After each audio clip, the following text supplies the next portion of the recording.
Emotionally unavailable. Okay, well, welcome, Ben, to Emotionally Unavailable. It's so nice to meet you. I read your profile again this morning, and I read what you put in the notes when you signed up. There's so much we could talk about.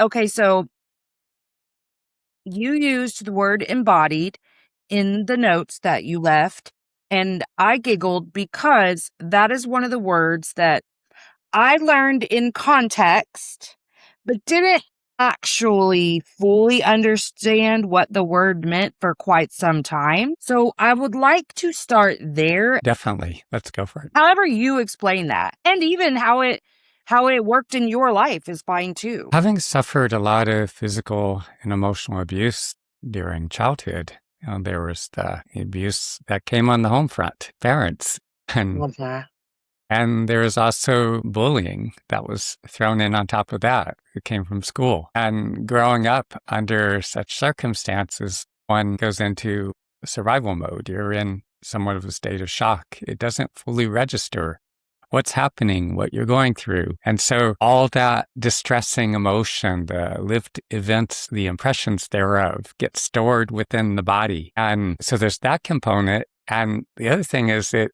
leaves you hugely disconnected. If you think of the human body, the brain itself as well, like the hard drive of a computer or an external hard drive. And there's only a limited amount of space in these drives. And so when we experience these traumas and other adverse events, we internalize that. Then what happens is our body continues to carry it, and it's stored within the musculature and the tissues, the organs themselves, cells throughout the body. And again, it's occupying a lot of bandwidth. It prevents a lot of crucial faculties from fully developing. And so for me, there was some degree of incapacitation. And a lot of people are not all that functional because of the extent of the emotional wounding, the trauma, the adversity they've internalized, all the emotions that arise in response to it that are not being digested. So when I was in my teens and up into my 20s, and people would comment like, "You're not inhabiting your body." It's like, really? I mean, it didn't fully make sense to me. I didn't totally comprehend what they were talking about. It did over time. I had this fascination with Native Americans from early childhood, and that fascination continued to grow into adolescence. And at 14, when I heard about the traditional Native American doctors, I'm thinking, well, if I'm ever given the opportunity, this is what I'm going to do with my life. I didn't know that would happen, but I took off at 17. I'm living in a community of Kiowa Indians, and I met one of their last surviving traditional doctors who transmitted portions of his healing gifts to me. And then when you receive that transmission, you're expected to go through the vision quest. It typically entails 4 days and nights without food and water. I was very afraid to work on my own. I helped my mentor some, but when I started, that's when I had all this backlog of emotion, the trauma that I was carrying, that began to resurface.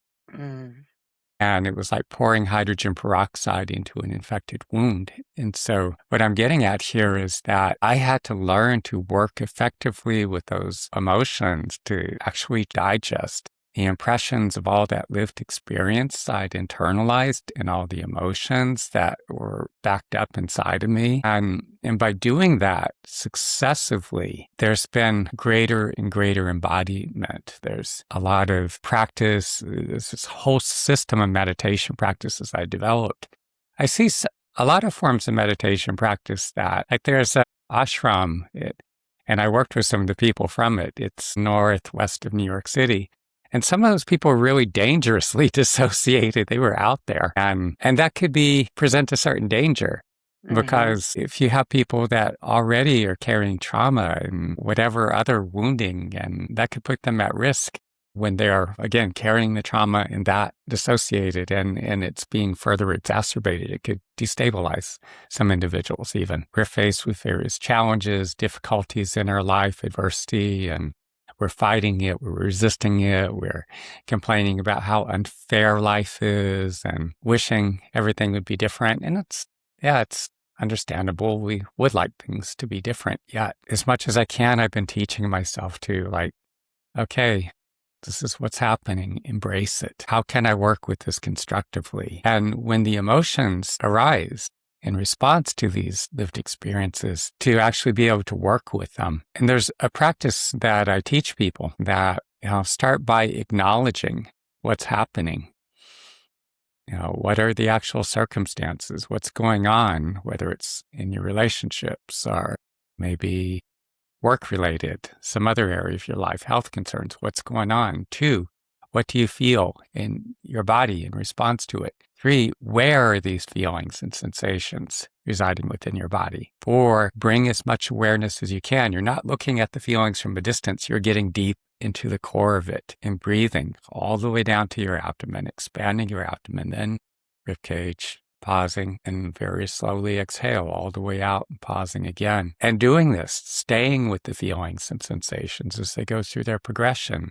Often they will intensify. They will expand to feel more of your body, move to different locations, or go through a whole succession of feeling. It could be anger and frustration to acceptance and, well, okay, I got to face these issues and just do what I can here. So it's a continual, ongoing process, and feel free to jump in if you need to. Well, I wondered, I've never asked anyone this, but I do know about some Eastern medicine practices. I'm not going to word this correctly because it's been a while since I've talked about this, but essentially different emotions being attached to different body part ailments. I'm wondering, because of your background in the medicine that you've learned, is there a correlation between where you feel or even maybe what the sensation you're feeling is to some emotional experience? Or is it just random and we don't have to know why?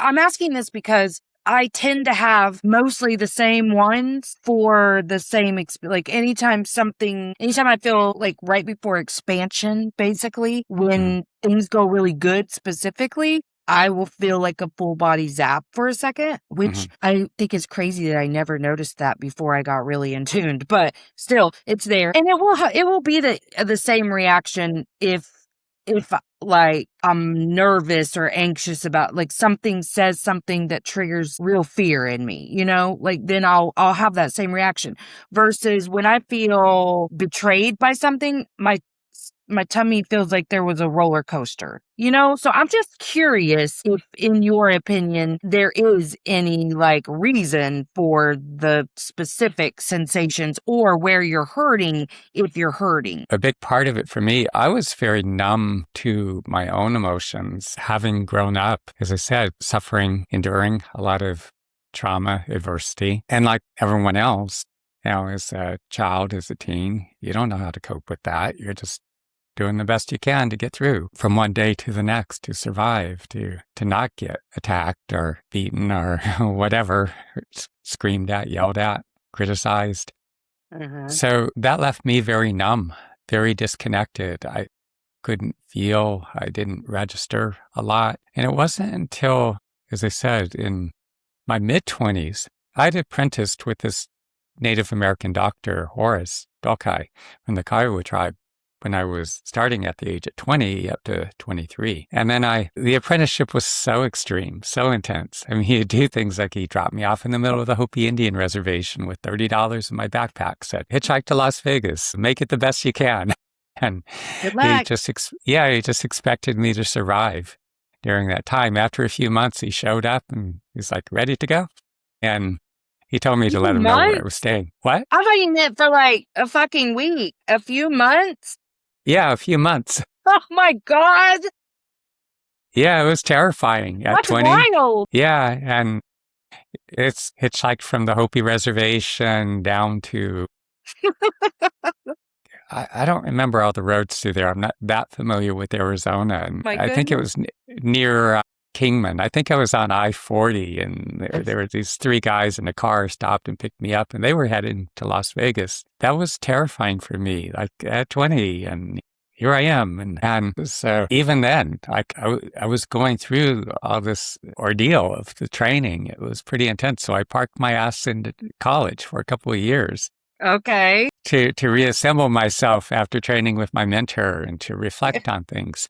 And there was a lot going on. I haven't ever seen, encountered, or even heard of a healer that had as great of capacity as my mentor Horace did. And yet he didn't know how to deal with his own emotional wounding. He would get really irritated at me because I was so dissociated. I think part of the intensity of the training, the ordeals he put me through, part of it was to get me into my body, to force me to tune into my intuition. But again, he didn't really Meanwhile, understand. you're more in survival mode than ever.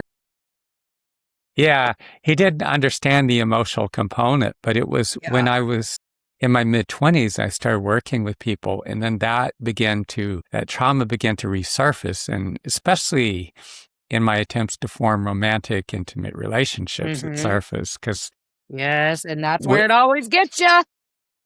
It certainly does. And when you're that disconnected from your body and you hold all pain, all that distressing emotion and the representation of that lived experience, especially when you're abused by a parent or parent and step-parent, and your drivers, your internal models of attachment are totally screwed up. And totally. Yep. And so that has a tremendous bearing on the kind of individual you find yourself forming attachments to. One, it's like I'd be forming attachments to women that really were not a good match, but when you're that disconnected, you're not getting it. I wasn't getting it. Yeah. And then forming attachments to some women who were abusive. Some actually took delight. There was a cruel streak there, probably because of their own wounding. I'm sure that was really familiar to your nervous system. Yeah. And trying to hold on and trying to make those relationships work. And so I just have to know what you need better, and I have to do more, and then I will be fine. Yeah, definitely. That's how I resonate. You summed it up very well there. So initially I went into psychotherapy because not knowing what else to do, I was a totally fucked up mess. and so psychotherapy provided a valuable intellectual understanding of my emotional wounding. Insight. The dysfunction, the understanding of my dysfunctional background and patterns that I was enacting in my relationships. And I've always had this thirst to understand, to always go deeper, to understand as much as I possibly can about what's going on. So I had already studied psychology in college, but it was like I was devouring clinical psych textbooks. Anything having to do with trauma and attachment wounds. And yeah, I was learning a lot, understanding a lot, but the patterns were persisting. I continued to form attachments to the same kind of individual. And now you're armed with enough information to pathologize them and analyze them all day and be like, well, they're just doing that because of their attachments and whatever else. Yeah. The pain that arose in those times was so overwhelming, at times excruciating, but instinctively I had the sense that I needed to dive into the depths of what I was feeling and would do so often for hours on end. Couldn't really function otherwise, couldn't really do much else. So it's like, well, dive into it. And what I found is that as I kept breathing, as I said, often for hours on end, at a certain point it would break open. And I could feel that pain coming out of my body in waves. And then there would be these powerful emanations that would begin to flow from within. And I could feel this sense of connectedness to a higher power beginning to emerge from within as that happened. This practice is extraordinarily powerful. I'm not in pain like that now, thankfully. I moved through. I ran into the limitations of my body and mind's own innate healing intelligence. When I hit that wall, even though working with the practice, I could feel those unhealthy attachments beginning to dissolve. I was still finding myself forming attachments to and attracting that same type of individual. That's when I began to explore any therapeutic intervention that held promise. Deep tissue body work is very helpful in that there's so much of the sadness, grief, anger, frustration, fear, anxiety, whatever emotions that we're experiencing get stored in the connective tissues, the musculature, the organs throughout the body. And so the deep tissue body work would help to dislodge a lot of this emotion, bring it up. And once that happened, then I could work with the emotions. It helps to bridge the gap. And that's an important part of becoming more embodied. I could feel that was actually starting to rewire that patterning that developed as a result of those traumatic lived experiences that I'd internalized. And that was the beginning of the relationships changing in their quality, where I started beginning to form attachments to healthier individuals. I got to work with some of these really gifted healers, and it was extraordinarily helpful, but often I would have to wait months and months and months and years. And last time I got to see someone who worked on these levels, that first time back in Oklahoma on the Wichita Mountains, and feeling that presence descend into my body. And I was reliving the traumas, this early childhood trauma. And I remember that first time there, on one hand, freezing my ass off because the sleeping bag was grossly inadequate, but on the other, here, these lived experiences and emotions flooding back into my awareness. And this has happened multiple times. In many instances, I would be recovering the memories, the impressions of lived experiences I'd internalized, and the emotions. It's all flooding back in this intensity. For those experiences that I still had some recollection of, the emotions were much more intense. And I feel that's because when we're living through those events where, as I said before, we're in that state of shock, it doesn't fully register with us because we're in survival mode.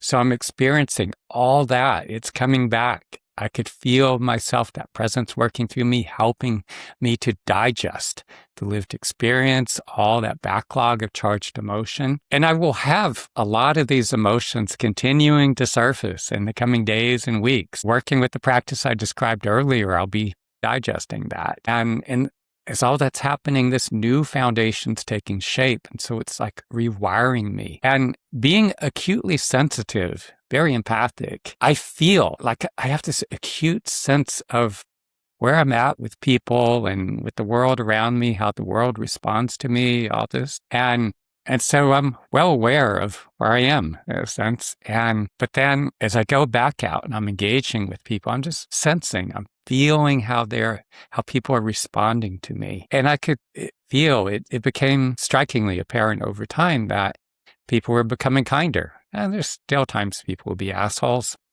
Some people are like that. Some people are. Yeah, but there's a lot more kindness because we carry a lot of this emotional wounding, this trauma, adversity we've internalized, and all the emotions that we have yet to digest. And that creates barriers. It creates this buffering, this gap between our soul or spirit and our physical bodies. I've also trained 17 years with the Chinese master in Xing Yi Quan, Baguazhang, Tai Chi, and Qigong. These are internal martial arts rooted in Taoism. And his English isn't all that great, but he was articulating to me that part of the Taoist philosophy. And Taoism is pretty broad. There are different lineages. So this is from the perspective of his lineage, but they were saying that all of our soul doesn't come into the body. And part of the purpose of doing the intensive daily practice where you're continually building this internal power is you bring more of the soul into the body.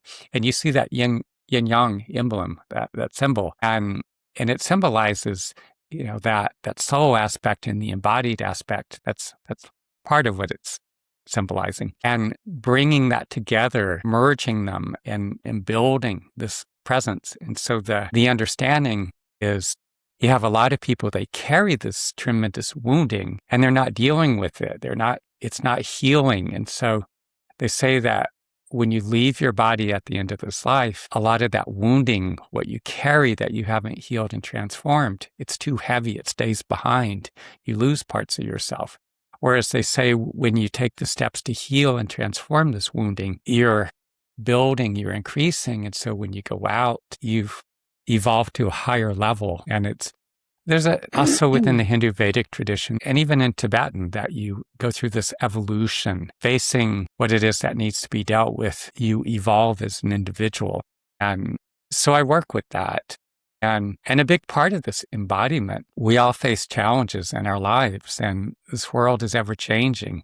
When I started my practice, I was back in the late 80s and working into the 90s. First, it was very difficult because I carried so much trauma and was very much in my own healing process and incapacitated even by my trauma at times. I think it's so important, whatever challenge we're facing, that we jump into the best of our ability and embrace life as it presents itself. And I find the more I do that, like I have this tremendous aversion to a lot of the technology. And Really? yeah, and especially a lot of the people who develop these platforms that we're having to use. Mm-hmm. There's all these quirks and Yeah. things that are maddeningly frustrating. And there are times I would get so frustrated and just say, fuck it, and just get up and walk away from it. Tonight with this. I asked my 12-year-old to set up my fucking printer the other day. And it's not that I don't know how to do it. The way it is in my office, my husband uses that space too. I didn't know which cord was which and whatever, but my 12-year-old knows exactly how to do it. And I was so annoyed by the whole thing. So I'm like, I shouldn't have to ask my 12-year-old how to fucking print something in my own house. But that's how it is. It's all the advancements seem so easy for the younger generation. But like, I think we've just become so used to things being the way they are. Yeah. My capacity for change is much lower. I don't need it to keep changing all the time. I'll do this practice. I'll sit down, close my eyes, just let come to my awareness whatever pressing issues, and drop into those feelings and breathe from the depths of them.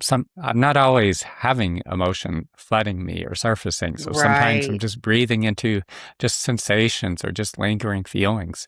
Growing up in that evangelical movement, and being traumatized by that as well. I'll listen to Bart Ehrman. I mean, he's amazing, and he just dissects the Bible. And where did you grow up? Behind the pine tree curtain in Southeast Texas. And, really? Texas? Okay. Yeah. So you had a very similar upbringing to me then, it sounds like. Yeah. 'Cause I was born and raised in Oklahoma. I've been here my whole life, but our cultures are very similar. Texas might be worse. In a lot of ways they are. But yeah, I was just wondering, because that religious deconstruction, boy, I still see it come up. Did you really struggle with the idea that you were being punished all the time? Like, was that a struggle for you after leaving any sort of religious programming? It was very difficult for me. And at the age of 10, I was taken to see the minister of my mom's church. And he's telling me that if I don't accept, now I use the term contract, Jesus is my Lord Savior, I'm going to burn in hell for all eternity. That's terrifying when you're a 10-year-old. And even though my friends and I had this experience, but even though we did all the things, we said the sinner's prayer, we asked Jesus into our hearts, whatever, we would still, like 8 years, 9 years old, be laying in our bed at night crying like, but what if it's not enough? What if I really am going to hell? Kids shouldn't be laying in their bed crying about going to hell. My response was, for instance, if you don't like vanilla ice cream, if you find the taste disgusting, there's nothing anyone could say or do to convince you otherwise. You just absolutely fucking hate it. Which I did. And so there are aspects of the Christianity, and I don't mean to attack anyone's faith or belief or anything, but for me, it never felt. You were like kind of side-eyeing the whole thing from a young age?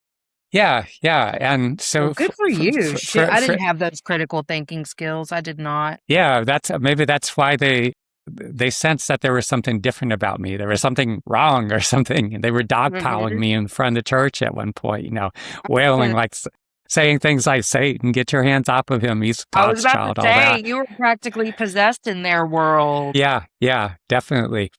But there's a part of me as an adolescent who's like, well, this is a real fucked up asshole of a God, but I got to believe this shit. Otherwise, if I don't, I'm going to burn in hell for all eternity. Mm-hmm. And so, but, it's amazing to continue to study like all these historical scholars, because, for instance, the whole Exodus, for instance, the historians who go back and there's no historical evidence. The Egyptians documented it. There is no historical evidence for this large contingent of, the people of who became the people of Israel and Judah, whatever. There's no historical evidence for that, So it's all the shit that's made up, and you just see how crazy people were. And now you have these massive churches and the evangelists and massive followings, and all this shit's built around this whole fictional narrative that people have internalized, and people are nuts. And even Christ himself was an apocalypticist. And that was a radical movement in Judaism where they believed that the earth was controlled by evil forces and the kingdom of God would descend onto the planet Earth. And the righteous would rise into positions of power, and the ones who were then wealthy would be subjected to all kinds of hell and misery. And Christ himself believed that. He himself was an apocalypticist. He was part of that movement. That's what he preached. And the Gospels, written decades or 100 years or whatever after the death of Christ. And, it's amazing. There's so much. And I'd encourage you to study the historians. And, you learn that the scribes themselves, it's like there was no fact checking in those days. We barely have enough now in the present day, but people could make up all kinds of shit and say, it's the word of God. It's like, no, you're absolutely fucking crazy. Still. They do. Yes, I totally agree. To me, it's like the only difference between a religion and a cult really is the number of adherents. It's all cults in a way. It is. Yeah. That's why sometimes I'm like, I have to quit being so sure about everything. Like, I still have to stay open to learning new stuff. And I do, I feel like. But at first, there was real I was so righteous because I had started deconstructing Christianity and then found things that made so much more sense to me. So then I got a little judgmental, but I'm still just working through so much religious trauma that it's just, I get triggered very easily by it when people say certain things to me. And then I cannot even help but be a dick in that moment because I'm like, well, you had no problem saying what you wanted to say to me. So I'm going to say what I want to say back. Because for me, it's the entitlement. And it's unfair to constantly be bombarded by this one thing. Okay, Ben, I have a client right after this, so I got to wrap it up. Tell us where we can find you, learn more from you, all the things. Sure. My main website is benoofana.com. And there's a contact form. That's the best way to message me, especially at times when I'm out of the country. There's also teachmettomeditate.com because I teach this whole series of meditation practices that are all about helping you to become more embodied. I work with people either individually in person or over the phone. If you're going through a breakup or divorce, if you're right in the midst of relationships blown up, you've been ghosted, there's breakupfirstaid.com. Heal My Heartache for those struggling with long-standing attachment wounds. You keep ending up with the wrong person. Disastrous relationships. So Heartache Hotline for those who really need someone, you're in crisis, you need to reach out to someone right away. You can find me on Instagram, YouTube under my name. And so definitely reach out if I could be of assistance. Awesome. Well, thank you so much for being here today. You're welcome. And I'm so happy to join you for this conversation. Thank you. I'm going to press stop if you'll hang out one sec. Sure. Thanks for coming to Emotionally Unavailable. If you haven't already, like, subscribe, and share.